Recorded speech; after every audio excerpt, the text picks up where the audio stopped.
Okay, so I just got back from my Virgin Voyages cruise.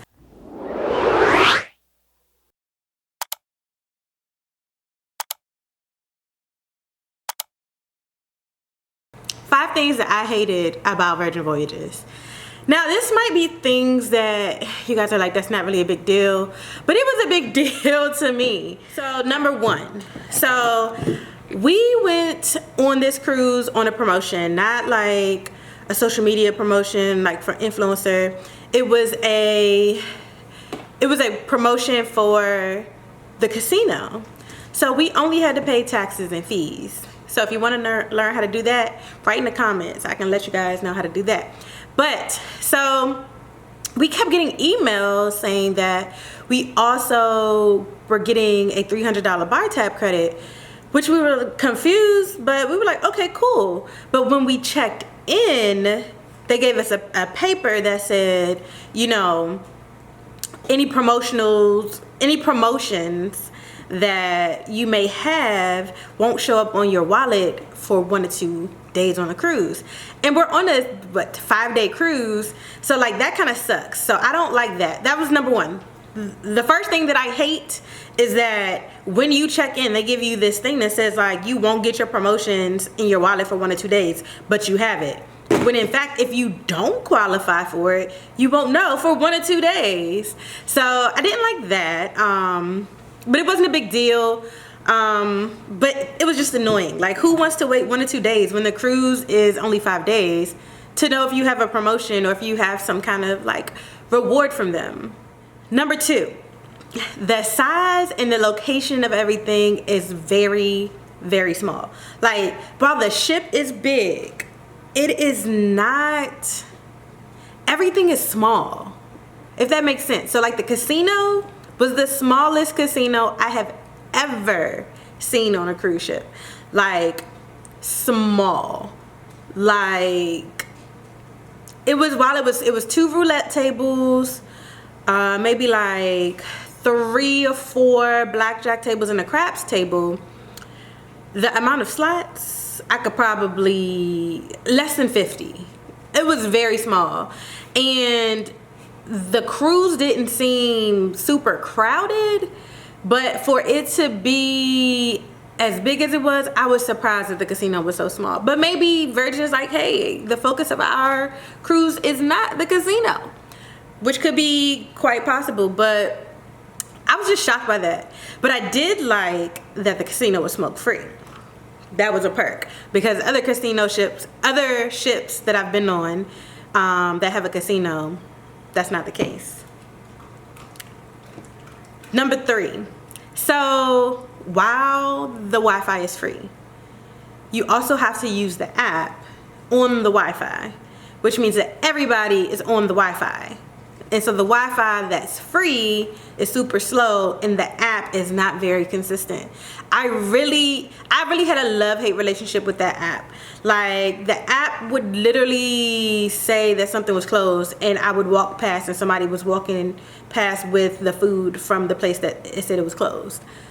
And I was like, I just looked at the app because I wanted to eat there and it said it was closed, but it's open. Also, the app crashed a lot. I had to close it and reopen it a lot.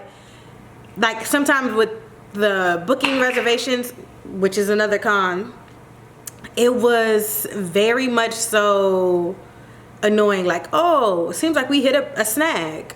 That was annoying. And I feel like for something that is so technologically advanced, right, that it should have worked better. But maybe it was because I didn't have the fast Wi-Fi. I didn't buy the faster Wi-Fi, so I don't know. So, number 5. This was the biggest one for me. I did not like that you literally have to book a reservation for everything. Shows, the restaurants, like everything. So, while I did not know until my first night. So I watched a bunch of YouTube videos. I watched a bunch of like reviews. And from there, I learned that you need to make reservations. That's my dog. From there, I learned that you needed to make reservations for the restaurants because, and you can do it 45 days out. You can do the reservations 45 days out. So the minute it was day 45, I booked all our reservations just purely based off of YouTube videos. But I didn't know that from Virgin Voyages. Like, they didn't communicate that well. But also, so our first night at a restaurant, Lottie, give me that. Okay, so my first night at a restaurant, I am conversing with two couples that this is their 9th cruise. One couple, it was their 9th cruise with Virgin, and the other couple, it was their 2nd one. And it wasn't until they said, did you book any shows? And I was like, what do you mean book any shows? Like, I was just gonna show up. And they was like, no, you have to book a reservation for the shows. Like, the shows are ticketed. Now the shows do have like a wait list that you can join, and you could show up and, you know, they open 30 minutes for the wait list line. But I was like, I have to book the shows, and this was day 1. I went to go book the shows and everything was full for the entire week. The entire week. So like literally I ended up like checking the app all day, every day, trying to get one of the shows. And I ended up getting one of the shows, but I was just like, this should just not be this hard. They also have a lack of traditional cruise activities. While there were some like trivia and games and stuff like that, it wasn't like all day, every day, especially on sea days, like it was on other cruise ships that I've been on. But I mean, it wasn't a big deal. It was just odd that it wasn't as many as I would have expected. So this is a bonus one of things I didn't like. Another thing that I didn't like was that if you are in the casino, it is like going to a regular casino where you have to get cash, use cash to play slots or the tables, or a 7% interest charge if you charge it to your room. Where I'm used to like other cruise ships, specifically Carnival, like you can put your card in the machine and charge it to the room, or put it like off your account, and everything is cashless. Like, I was lucky that I went and got cash because their ATM had like a $5 surcharge because I didn't want to pay the 7%. So like, it was just weird to me. Like on Carnival, it's a charge if you use it at the table, but you don't have to pay if you use it at the slots.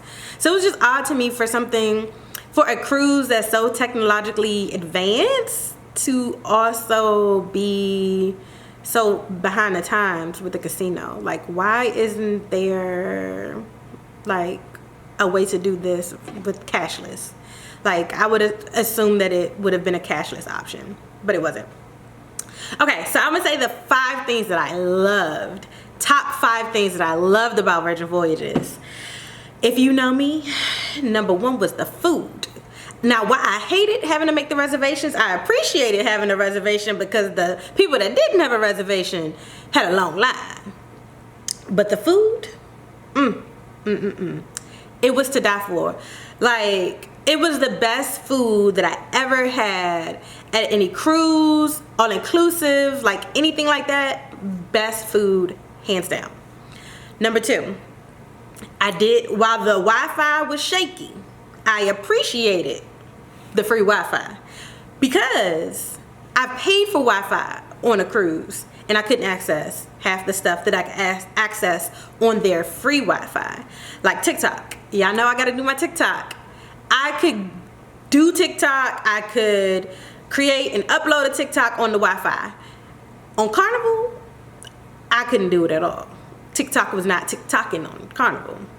So that was a pro for me. I do like that they have the free Wi-Fi, that, you know, that just included, but it just needs a little improvement, or maybe, you know, just need to pay for the upgrade. You know, maybe I should have did that. The other thing I like is that unlike other cruises where, you know, like let's say Carnival, if one person in the room gets a drink package, everybody has to get the drink package. It's not like that at all on Virgin. On Virgin Voyages, it's a bar tab. So, and with the bar tab, they have been like doing promotions where they match for a certain amount. Like if you get a $300 bar tab, they'll add $100 on it for you. And all the drinks are like $10 to $15. So you can just do a bar tab and anybody can buy you a drink on their bar tab. They can be like, you know, it doesn't have to be like, you know, oh, only this person, like, where's your bracelet? Anybody can buy anybody a drink on the bar tab. And they have promotions often with the bar tabs of, you know, buy $300 worth of bar tab before the cruise starts, and they'll match $100 to add to your bar tab. So I do like that. So you don't have to be pigeonholed that like, oh, I'm with somebody that wants the drink package, but I don't really want the drink package, and I'm stuck getting it because I'm in the same room as them. No, no, no, no. It's all bar tab. You charge, pay per drink, and some of the restaurants have unlimited mimosa and drink and cocktail beer options with brunch. That was, and it's only like $25, $35. I'm like, that's like going to a regular restaurant. So you could go to brunch and on your bar tab spend $25 and get unlimited mimosas. Like, what's better than that? That was really good. Okay, so number 4, I really, truly enjoyed the entertainment. Now, I know a lot of people were like, you know, the nightlife isn't the best, but y'all, they be performing. They do a really good job. Now, I will say, I went to the dual reality show with the parkour and all that. They could have used one more practice, just one. But it was still entertaining and fun. They're all very interactive. I truly enjoyed that. And I really like that they're very, very inclusive. If you have any problem with being very inclusive or sexual provocative things, this may not be the cruise for you. Because you're going to see it all. You're going to see it all, experience it all, laugh about it all. But if you can't laugh about it, don't do this cruise. Listen, everybody is welcome on this cruise. Everybody. And if you ain't comfortable with everybody speaking to you, hey, how you doing? Serving you, what would you like to eat? Don't go. Because don't nobody got time for your screw face. But I enjoyed it. I was having a ball. I was like, you know, they was getting to know you. Like, I think that's my favorite thing about cruises in general is the servers and the staff getting to know you. Like, we went to one restaurant, met a server. He was like, y'all need to eat at the steakhouse. And we saw him the next day at the steakhouse. He was like, see, I told you this is where y'all need to be. I could tell what y'all liked. This is where you needed to be. So I really enjoyed that. I like getting to know them. Like, that is a pro for me. Okay, so number 5. So the thing that I like the best is the no kids. The no kids. Like, an adults only cruise. Yeah, they had me right then. I'm going back. I'm like, it's just no options. I am going back. Like, I never knew that cruises without kids were that much better. Like, everything is 10 times better with no kids. I'll say that. And I don't have kids, but it made it so much better for me. Like, and I don't even see how kids could go in there because some of the jokes and the names of things, they would be like, Mama, what's that? But yeah, no, the no kids, that was a big one. Oh, let me go back to another con. So one thing that I didn't like was that I didn't like that everything wasn't available all the time. The schedule, there are definitely some blocks of time where there's only 1 or 2 things open, and you, like, your last resort is like room service. So like the timing of things and the wording is very confusing. So like they have a thing called all day burger, right? And I think people confuse that with 24-hour burger because they was like, this is all day. Why I don't get a burger right now? They're closed. And I think it was like the wording could be changed. People were like, all day, it's not available all day. But I think they were saying like it's available throughout the day. You don't have to have burgers just at dinner. You can also have it at breakfast, but it ain't 24 hours. Now, they do have 24-hour breakfast. That was a pro, because I love some bacon and some potatoes. So yeah, they had 24-hour breakfast. That was all the time. But there are definitely times where certain things is only open like 3-4 hours out the day, and oops, you missed it, you got to get it tomorrow. Now, I will say they are a marketing pro, because the whole premise, I feel like this is what I took from it, that Virgin Voyages, the whole premise is fear of missing out. Like, you talk to people like, oh, did you go to this? No, I didn't know they had that. And you look, that was only one time throughout the whole cruise. So now I have to book another one. Like, that's what you guys are making me do. Book another cruise just to do that. Like, there was, I think, one restaurant I didn't go to. Now I have to book another cruise just to go to that one restaurant. Now, Virgin Voyages, if you would like to sponsor your girl, I'd come and do another, you know, another full review for y'all. But I did enjoy it. You know, while there were things that I hated, there were things that I loved. That will be the cruise that I will book for forever. Like, I hope that they can withstand you know, the first few years of business and can keep up the level of quality that they're given, because the food was given all the quality. So hopefully they can, because I'm sold. I'll be back. I'll be back for sure. So don't forget to like, comment, and subscribe. And if you want to see more videos, leave in the comments what type of videos you guys want to see. I will be doing Vlogmas, so bear with me. All right, y'all. Till next time.